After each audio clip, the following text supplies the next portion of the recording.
ताज्या बातम्यांसाठी महान करेला सबस्क्राइब करा आणि बेल आयकॉनला क्लिक करा। कुरुंदवाडचे गांजा कनेक्शन पोलीस व एजंटांभोवती गांजाच्या नशेसाठी ब्लॅकमेलिंगचा प्रकार। कुरुंदवाडात गांजा ओढणाऱ्यांची संख्या वाढली असून गांजा ओढणाऱ्यांच्या विरोधात पोलिसात एजंटांनी मध्यस्थी केल्याने समज देऊन सोडण्यात येत आहे। मात्र शहरांमध्ये गांजाच्या नशेसाठी ब्लॅकमेलिंगचा प्रकार पुढे येत असल्याची चर्चा नवबाग रस्त्यादरम्यान आहे। कुरुंदवाड शहर हे पुरोगामी व सांस्कृतिक वारसा लाभलेले शहर म्हणून ओळखले जातं।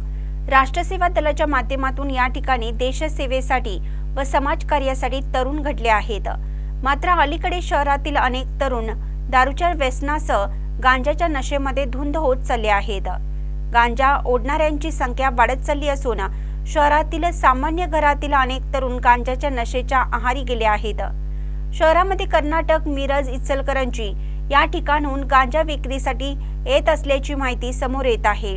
गांजा खरेदी करण्यासाठी तरुणांकडे दररोज पैसे उपलब्ध होत नसल्यामुळे गांजा ओढणारे तरुण प्रतिष्ठित घरातील तरुणांना ब्लॅकमेलिंग करून पैसे उकळत असल्याचं समजतं।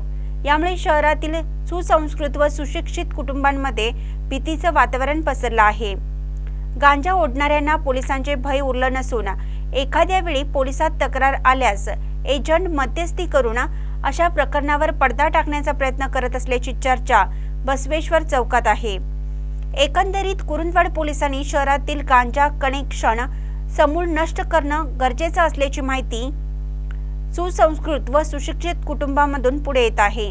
महानकरी न्यूजसाठी इजाज खान पठाण, कुरुंदवाड।